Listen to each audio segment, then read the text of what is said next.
اور عورتوں کی ذمہ داری فالصالحات قانتات حافظات للغیب بما حفظ اللہ، کہ وہ مردوں کی امانت کی حفاظت کریں، یہ ان کا فرض ہے۔ اب حدیث پاک میں آقا علیہ السلام نے گن گن کر بیویوں کے فرائض بیان کر دیے، شوہروں کے حقوق بیان کر دیے۔ ابو ہریرہ رضی اللہ تعالیٰ عنہ راوی ہیں، سب سے اول اور پہلا فرض بیوی پر اور شوہر کا حق یہ ہے، اذا دعا الرجل امرأته الى فراشہ فلم تأتہ فبات غضبان علیہا لعنتها الملائکۃ حتی تصبح۔ شوہر کی پاکیزہ دامنی کو بچانا، محفوظ رکھنا، یہ بیوی کا فرض ہے، تاکہ جب وہ جس رشتے کو اور تعلق کو اللہ رسول نے نکاح کے ذریعے حلال کیا ہے، وہ عورت کا حق ہے، مرد کا حق ہے، بیوی کا فرض ہے، اس سے پاک دامنی دونوں کی بچتی ہے۔ لہذا اس کے لیے اگر بیوی کو شوہر بلائے تو بیوی انکار نہ کرے، الا یہ کہ عذر شرعی ہو۔ عذر شرعی ایک وہ ہے جو ہمیشہ اللہ کی طرف سے عورتوں کی زندگی میں عذر شرعی ہوتا ہے، اور ایک اس کی بیماری ہے، اس کی تکلیف ہے، تھکی ہوئی ہے، جس میں دردیں ہیں، صحت اچھی نہیں، یہ عذر شرعی ہے۔ وہ آرام سے شوہر کو سمجھا دے، سختی تلخی سے بات نہ کرے، چڑچڑا کے بات نہ کرے، صحیح سے طریقے سے بتا دے، اور جو عذر صحیح طریقے سے بتا دے مرد اس کو خوش دلی سے قبول کرے۔ اگر عذر نہیں ہے تو پھر شوہر کے بلانے پر نہ کرے، کیونکہ اس سے اس کی پاک دامنی بھی بچے گی اور نگاہ پاک رہے گی، اور اس بیوی کی بھی رہے گی۔ یہ فرض ہے پہلا، اور شوہر کا حق ہے۔ اس پر جو کتاب حدیث کی اٹھائیں، مختلف طرق سے یہ حدیث ملے گی آپ کو، اور اس کو یہاں تک ارشاد فرمایا، یہاں تک کہ اگر وہ شوہر کو اس حق پر انکار کرے گی بغیر شرعی وجہ کے تو صبح تک فرشتے اس پر لعنت بھیجتے رہیں گے، اس حق پر، کپڑے دھونے پر نہیں، روٹیاں پکانے پر اور بریانی بنانے پر نہیں، گھر کا جھاڑو دینے پر۔ یہ اس کی نیکی ہے، میں بار بار کہوں گا، اس نیکی کا شوہروں کو چاہیے کہ اعتراف کریں اس کی نیکی کا، اور حل جزاء الاحسان الا الاحسان، اور اس کی نیکی کا زیادہ حسن سلوک کے ساتھ جواب دیں تاکہ محبت بڑھے۔ حق جو عورت پر ہے، جو مرد کے لیے اس کا جو فرض ہے، اور مرد کا حق وہ یہ ہے کہ عذر شرع، جو رشتہ حلال ہوا ہے نکاح سے، اس کا بغیر شرعی عذر اور مجبوری کے انکار نہ کرے۔ دوسرا، آقا علیہ السلام نے فرمایا، اور یہ یہاں تک کہ لا یحل لامرأۃ، حضرت ابو ہریرہ رضی اللہ تعالیٰ عنہ روایت کرتے ہیں، لا یحل لامرأۃ ان تصوم وزوجها شاہد الا باذنہ، حتیٰ کہ نفلی روزہ بھی رکھنا چاہیں۔ کئی عورتیں ایسی ہوتی ہیں، میں ان کو بھی جانتا ہوں، وہ کہتی ہیں ہم نے صائم الدہر بننا ہے، روزے پہ روزے رکھتی چلی جاتی ہیں۔ شوہر، آقا نے فرمایا شوہر گھر پہ ہے تو نفلی روزہ، فرض روزے کی نہیں، فرض تو لا طاعۃ لمخلوق فی معصیۃ الخالق، اللہ کی نافرمانی میں کسی کی اطاعت نہیں ہے، خواہ شوہر ہو یا ماں باپ ہو۔ اللہ کی نافرمانی کے حکم میں کسی مخلوق کی اطاعت واجب نہیں۔ ہاں، اضافی نیکی کرنا چاہتی ہے، نفلی روزہ، شوہر موجود ہے تو آقا علیہ السلام نے فرمایا شوہر سے اجازت لے کے روزہ رکھے نفلی، اگر وہ راضی نہ ہو تو نفلی روزہ نہ رکھے، اور نفلی روزہ شوہر کی خوشنودی کی خاطر نہ رکھنا، اس کا ثواب نفلی روزہ رکھنے سے زیادہ ہے۔ شوہر کی خوشی کے لیے نفلی روزہ ترک کر دینا، اس ترک کر دینے کا ثواب روزہ رکھنے سے زیادہ ہے، اس لیے کہ شوہر کی رضا جو اس کی پاک دامنی کی ضامن ہے اور اس کی خوشی اور رغبت کو پیدا کرنے والا عمل ہے، اس کی بات کو ماننا عورت کی نفلی عبادتوں سے زیادہ افضل ہے اس کے لیے۔ ولا تأذن، اسی طرح فرمایا فی بیتہ الا باذنہ، ان تصوم آگا نا، ان ولا تأذن فی بیتہ الا باذنہ، اور کسی کو شوہر کے گھر میں اس کی مرضی کے بغیر، جس کو پسند نہیں کرتا آنے نہیں، یعنی غیب میں اس کی عدم موجودگی میں اس کی امانت کی حفاظت کرے، اس کا مال ہے اس کی حفاظت کرے۔ اگر شوہر رضامند نہیں تو چوری چھپے کسی کو نہ دے پیسے، خواہ اس کے اعزاء اقارب بھی کیوں نہ ہو، اس کی امانت کی حفاظت کرے، اس کے بستر کی حفاظت کرے، اس کے رشتہ زوجیت کی حفاظت کرے، اس کے گھر میں آنے جانے کی حفاظت کرے۔ یہ فرائض ہیں عورت کے، اور مرد کے حقوق ہیں۔ اور تیسری بات میں نے کہا کہ مرد پر واجب ہے کہ بیوی کے ساتھ حسن سلوک کرے، احسان کرے، محبت کرے، زیادتی نہ کرے، اذیت نہ دے، برا بھلا نہ کہے، بے عزتی نہ کرے، اور خرچہ زیادہ دے اور اس کے ہاتھ کھلے رکھے۔ مرد کا یہ فرض ہے۔ اس کے برعکس عورت پر جو فرض ہے مرد کا حق، وہ یہ کہ مرد کی تعظیم کرے، کیا؟ احترام کرے۔ اور وہ احترام کس حد تک؟ ابو ہریرہ رضی اللہ تعالیٰ عنہ روایت کرتے ہیں، آقا علیہ السلام نے فرمایا لو کنت آمرا احدا ان یسجد لاحد لامرت المرأة ان تسجد لزوجها۔ امام ترمذی نے روایت کیا، حدیث حسن صحیح ہے۔ اگر انسان کا انسان کو سجدہ کرنا جائز ہوتا اور میں کسی کو حکم دیتا کہ انسان کو سجدہ کرے، تو سب سے پہلے عورتوں کو حکم دیتا کہ اپنے شوہروں کو سجدہ کیا کریں، ان کی تعظیم بطریق سجدہ کریں۔ مگر سجدہ کرنا جائز نہیں۔ آقا علیہ السلام نے سجدہ کرنے کا حکم دیتا اگر جائز ہوتا، یہ فرما کر دراصل کلائمیکس دے دیا کہ عورت کے لیے جنت مرد کی عزت، احترام اور تعظیم میں ہے۔ اور اگر مرد کو عورت نے ناجائز ناراض کیا، کیا؟ ناجائز ناراض کیا کہ اس کا شرعی حق تھا جو اللہ رسول نے دیے، اس پر عورت نے ناراض کیا یا نشوز کیا، یا عورت شوہر کے سامنے گالی گلوچ اس نے کیا یا سختی کی۔ آج کل عورتوں کی بھی ایک قسم ہے جو شوہروں کو بھی بالکل دانے کی طرح، آٹے کی طرح پیس کے رکھ دیتی ہیں اور شوہر کی بات ہی نہیں سنتی۔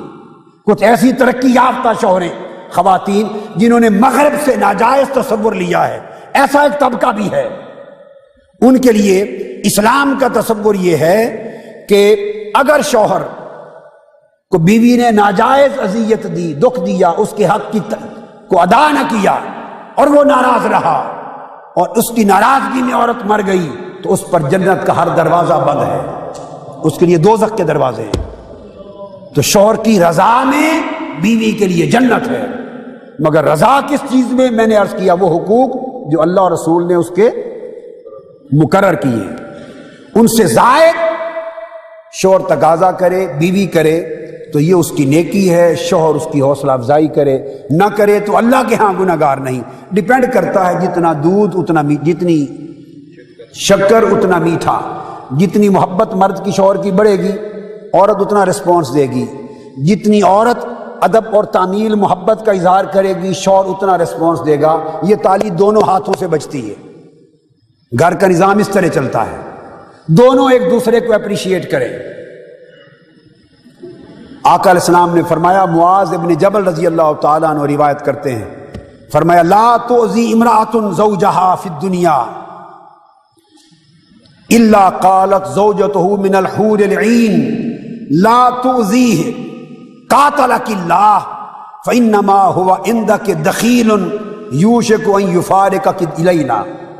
اگر کوئی عورت اپنے شوہر کو اذیت دیتی ہے، دکھ پہنچاتی ہے، زبان درازی کرتی ہے، بے ادبی کرتی ہے، سامنے نشوز کرتی ہے، اکھڑ بولتی ہے، بے ادبی کرتی ہے، گستاخ بنتی ہے، عزت نہیں کرتی اور اس کی عزت تعظیم کرنا حق نہیں سمجھتی، یہ اتنی ہی بے قید آزادی میں چلی گئی ہے، تو اذیت دینے پر آقا علیہ السلام نے فرمایا کہ اگر وہ شوہر نیک اور صالح ہے تو الحور العین میں وہ حور جو جنت میں اس کی بیوی بننے والی ہے، وہ اس عورت کو بد دعا دیتی ہے کہ خدا تجھے ہلاک کرے، یہ شوہر تیرے پاس مہمان ہے، اس نے تو دائمی زندگی میرے پاس آنا، اس کو اذیت کیوں دیتی ہے؟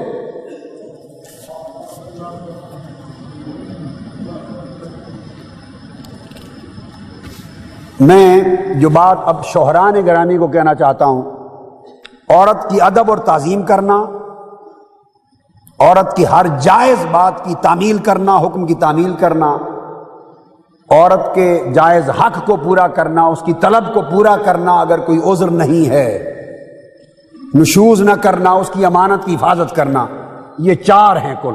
کتنے؟ باقی سب اس کے اندر ہیں، باقی سب اس کے، ان کے علاوہ مجھے شوہروں کا اور تو کوئی حق نظر نہیں آیا۔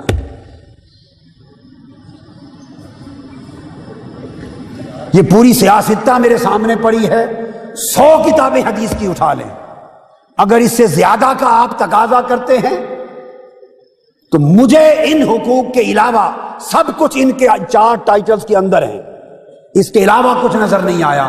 اس کے علاوہ بیوی جو کچھ کرے گی اس کا اس کو اجر ملے گا، ثواب ملے گا، وہ اس کی نیکی ہے، اس کا بر ہے، اس کا احسان ہے، اس کا بدلہ شوہر دے گا تو محبت بڑھتی چلی جائے گی، گھر کے حالات اچھے ہوتے چلے جائیں گے۔ اور اگر شوہر ان کو اپنا حق سمجھ کے جبرن لینا چاہے گا تو یہ اللہ رسول کی بھی نافرمانی ہوگی اور گھر کا ماحول بھی خراب ہوگا۔ ایک دوسرے کی نیکی کا اعتراف کرنا یہ بھی نیکی ہے، شوہر بیویوں کی اضافی نیکیوں کا اعتراف کرے، بچوں کی نیپیاں چینج کرنا یہ ان کے فرائض میں نہیں ہے، نیپی چینجنگ میں کہہ رہا ہوں، ٹوائلٹ صاف کرنا فرائض میں نہیں ہے۔ کتنے گھر ہیں وہ مرد جن کی تنخواہیں کم ہیں اور گھر کے ٹوائلٹ بھی بیویاں صاف کرتی ہیں، ارے ٹوائلٹ صاف کرنے کے عمل کا بھی حیا ان شوہروں کو نہیں ہے۔ کتنے گھر ہیں جو خادمائیں نوکرانیاں یا ملازم نہیں رکھ سکتے، ان گھروں کے جھاڑو بھی بیوی خود دیتی ہے۔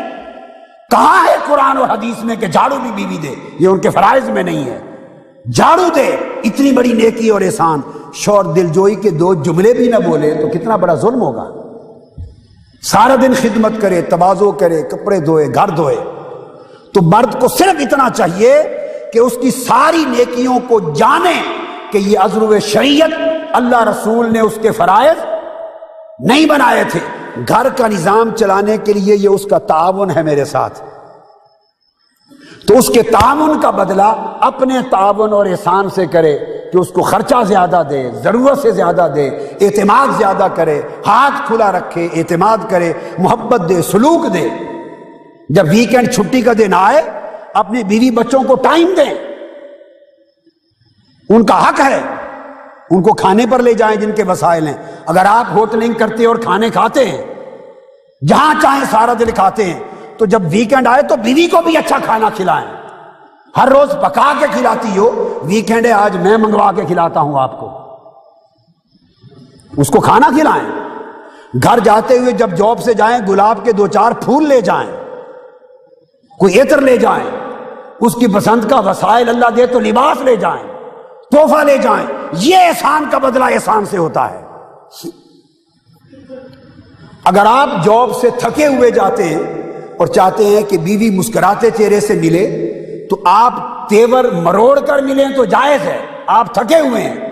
کبھی اس بیچاری بیوی کا بھی حال دیکھا جو صبح سے اٹھی، اس نے 4-5 بچوں کو تیار کیا، اسکول بھیجا، آپ کا سارے گھر والوں کا ناشتہ بنایا اور سب کو روانہ کر کے پھر وہ گنڈے اور پیاز کاٹنے بیٹھ گئی اور آلو کاٹنے بیٹھ گئی اور گوشت دھونے بیٹھ گئی۔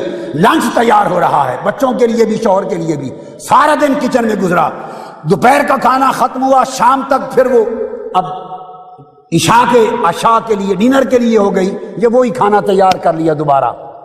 اور پھر ہمارے لوگ آتے ہیں کہ نمک زیادہ پڑ گیا، مرچ زیادہ ہے، تمہیں تمیز ہی نہیں ہے سالن بنانے کی، نمک زیادہ اٹھا کے۔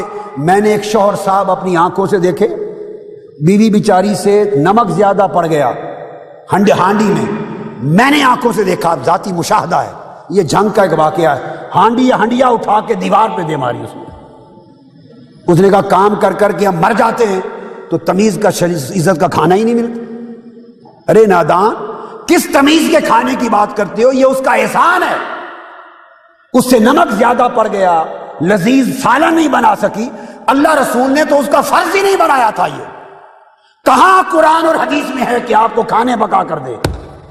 یہ کل احادیث ہیں جو تمہارے فرائض اور عورتوں کے حقوق ہیں، ان سے زیادہ کوئی حدیث اگر میری نظر سے نہیں گزری تو مجھے دکھا دیں۔ یہ تو اس کی نیکی ہے جو پکا کے کھلا رہی ہے۔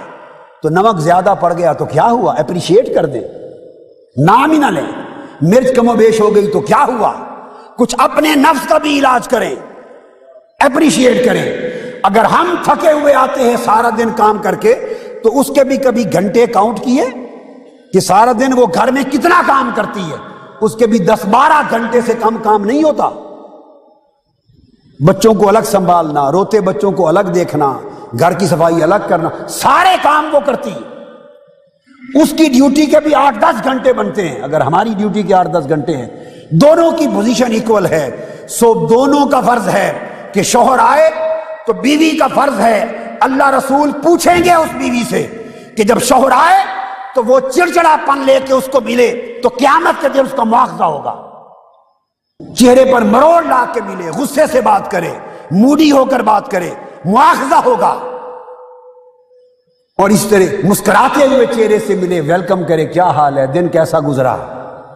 اور اس طرح اگر شوہر داخل ہو تو وہ آ کے اٹھا کے چیزیں نہ پھینکتا ہوا آئے اور برتن توڑتا ہوا نہ آئے، محبت سے ملے، کیسا دن گزرا، آج گھر کیسا رہا، بچے کیسے رہے، وہ اس کا حال پوچھے، وہ اس کا حال پوچھے، ایک دوسرے کو اسمائل ایکسچینج کریں، مسکراہٹ ایکسچینج کریں، محبت ایکسچینج کریں۔ گھر میں نفرت سے جنت نہیں بنتا، گھر محبت سے جنت بنتا ہے۔ عورت شوہر کی صورتحال کو سمجھے، بیوی کہ اس کے پاس کتنے ٹینشنز ہیں، کتنی مشکلات ہیں، کام کا کتنا بوجھ ہے۔ یقیناً بوجھ انسان کی طبیعت پہ اثر انداز ہوتا ہے، وہ اس کے حالات کو سمجھے، اور شوہر بیوی کے حالات کو سمجھے کہ عورت ذات ہے، کمزور جسم ہے، کتنے بوجھ اور کتنی ذمہ داریاں۔ کال آ گئی، اسکول بھی وہ جا رہی ہے، بچوں کے پیرنٹس ڈے کو ڈیل کر رہی ہے، لینے بھی جا رہی ہے۔ اور باہر کی دنیا میں چلے جائیں، یہ انگلینڈ کے لوگ آئے ہوئے ہیں ویسٹرن ورلڈ کے، ان سے پوچھئے، وہاں کوئی نوکر نہیں ہوتا، باہر کوئی نوکر ملازم نہیں ہوتا۔ میں خود باہر رہتا ہوں، کوئی ملازم نہیں ہوتا، ٹوائلٹ بھی خود صاف کرتے ہیں، سب کچھ گھر کا کام کرنا۔ تو بیوی کی مشکلات اور اس کی زندگی کے بوجھ شوہر سمجھے، شوہر کی مشکلات اور اس کے احساسات کو بیوی سمجھے، اور دونوں کا فرض ہے کہ ایک دوسرے کو اسمائل دیں، ایک دوسرے کے ساتھ محبت سے پیش آئیں، شوہر شفقت اور حسن سلوک کرے، بیوی عزت محبت اور احترام کرے۔ اس طریقے سے اگر دونوں رہیں گے تو گھر جنت بن جائے گا۔ اور اس میں ایک آخری بات جو باب کے طور پہ کہنا چاہتا ہوں، بڑی اہم حدیث پاک کی، شوہروں کے لیے اور تمام مردوں کے لیے، بغیر اس کنسپٹ کے کہ کوئی شوہر ہے یا نہیں، خرچہ۔ اکثر فساد گھروں میں خرچوں کے ہوتے ہیں۔ اللہ پاک نے فرمایا، قرآن مجید میں اس کے اپنے احکام ہیں، وَعَلَى الْمَوْلُودِ لَهُ رِزْقُهُنَّ وَكِسْوَتُهُنَّ بِالْمَعْرُوفِ فَمَا لِيُنْفِقْ ذُو سَعَةٍ مِّن سَعَتِهِ وَمَنْ قُدِرَ عَلَيْهِ رِزْقُهُ فَلْيُنْفِقْ مِمَّا آتَاهُ اللَّهُ۔ بہت سی احکام ہیں قرآن مجید میں۔ آقا علیہ السلام نے فرمایا بڑی اہم چیز، فرمایا افضل دینار ينفقه الرجل دینار ينفقه على عیالہ ودینار ينفقه على دابته فی سبیل اللہ۔ صحیح مسلم کی حدیث ہے، حضرت ابو عبداللہ ابی عبد الرحمن صوبان بن بجدد روایت کرتے ہیں رضی اللہ تعالی عنہ۔ وہ فرماتے ہیں آقا علیہ السلام نے فرمایا، یہ سنیں، سب سے بہتر خرچ دینار کا، درہم کا، جس کا سب سے زیادہ اجر ہے، سب سے زیادہ اجر ہے جس خرچ کا، وہ خرچ وہ ہے جو شوہر اپنے بیوی بچوں پر کرے، اور اس کے بعد فرمایا وہ خرچ جو اللہ کی راہ میں کیا جائے، جہاد پر کیا جائے۔ جہاد پر کیا جانے والا خرچہ بھی اجر میں بیوی بچوں پر کیے ہوئے خرچے کے بعد میں ہے۔ اگر یہ بات جائے 50% جھگڑے ختم ہو جائیں کہ جب بیوی کو دیتے ہیں اور بچوں کو دیتے ہیں تو یہ احسان نہیں ہے، یہ آپ کا اتنا بڑا صدقہ ہے کہ آقا نے فرمایا کہ جہاد کی راہ کا صدقہ بھی اس کے بعد ہے۔ حضرت ام سلمہ رضی اللہ تعالی عنہ آپ روایت کرتی ہیں، میں نے عرض کیا ام المومنین رضی اللہ تعالی عنہ نے، قلت یا رسول اللہ حل لی اجر فی بنی ابی سلمہ ان انفق علیہم، کہ میں بنو سلمہ کا جو خاندان ہے، بچے ان کے لڑکے بچے، ان پر خرچ کروں تو کیا مجھے اجر ملے گا؟ انما ہم بنیہ، وہ میرے اولاد ہے، میرے بیٹے ہیں، میری اولاد ہے، تو اپنی اولاد اور اپنے خاندان کے بچوں پر، فیملی پر خرچ کروں تو اجر ملے گا۔ آقا علیہ السلام نے فرمایا وقال نعم لک اجر ما انفقت علیہم، جو پائی پائی بھی ان پر خرچ کرو گی اللہ کے یہاں اجر ملے گا۔ تو بیوی بچوں پہ خرچ کرنا سب سے بڑا صدقہ اور سب سے بڑی خیرات ہے۔ سعد بن ابی وقاص رضی اللہ تعالیٰ عنہ روایت کرتے ہیں، بڑی اہم حدیث، اور یہ متفق علیہ حدیث ہے، بخاری مسلم کی۔ آقا علیہ السلام نے فرمایا وَإِنَّكَ لَن تُنْفِقَ نَفَقَةً تَبْتَغِي بِهَا وَجْهَ اللَّهِ إِلَّا أُجِرْتَ بِهَا حَتَّى مَا تَجْعَلُ فِي فَمِ امْرَأَتِكَ۔ آقا علیہ السلام نے فرمایا کہ تم جو خرچ اللہ کی راہ میں اس کی رضا کے لیے جو خرچ بھی کرتے ہو، ہر خرچ کا اجر ملتا ہے، حتیٰ کہ اگر لقمہ اپنے ہاتھ سے اپنی بیوی کے منہ میں ڈالو، روٹی کا لقمہ پیار اور محبت کے طور پہ بیوی کے منہ میں ڈالو، اس پر بھی اللہ تمہیں اجر عطا کرے گا۔ کتنا انسانی فطرت پر مبنی دین ہے یہ، دین ہے، یعنی رشتوں میں کس طرح اللہ پاک اور اللہ کے رسول کس طرح پیار اور محبت پیدا فرما رہے ہیں۔ اب اجر کا سبق سکھاتے ہوئے ایک مثال دی کہ اٹھا کے اپنے ہاتھ سے بیوی کے منہ میں لقمہ دینا، اس پر بھی اجر ملے گا۔ ایمان سے کہیے کبھی کسی نے سوچا کہ یہ عمل بھی اجر کا ہے؟ لوگ سمجھتے ہیں یہ تو عاشق و معشوق کا عمل ہے۔ اور کسی نے سوال لکھا اگر ایسے کام کریں تو لوگ رن مرید کہتے ہیں۔ اگر ایسے عمل کو جو میں نے بتایا خدا اور رسول کی تعلیم میں، اگر ایسے کہنے پر کرنے پر کوئی رن مرید کہتا ہے تو اس پر خدا رسول کی لعنت ہے، اس شخص پر، اس نے اللہ رسول کے احکام کو ٹھکرا دیا ہے، اللہ رسول کے احکام کو ٹھکرا دیا ہے۔ کیا رن مریدی ہوتی ہے؟ یہ صرف ہندو مت کا، ہندوستان کا کلچر ہے جس نے ہمیں دین سے دور کر رکھا ہے اور ایک دوسرے کے حقوق کی پہچان سے دور کر رکھا ہے۔ یہی جو خمار ہے رن مریدی کا، کہ رن مرید کہیں گے، اسی نے ناک کاٹ ڈالی ہے اور دین سے دور کر دیا ہے۔ پھر اگر آپ رن مرید نہیں تو پھر نخوت مرید ہیں، تکبر مرید ہیں، رعونت مرید ہیں، کفر مرید ہیں، جہالت مرید ہیں آپ۔ آقا علیہ السلام نے فرمایا بیوی کے منہ میں لقمہ ڈالا، اس پر بھی اللہ اجر دے گا۔ کوئی گنجائش رہتی ہے ایسے لفظ بولنے کی؟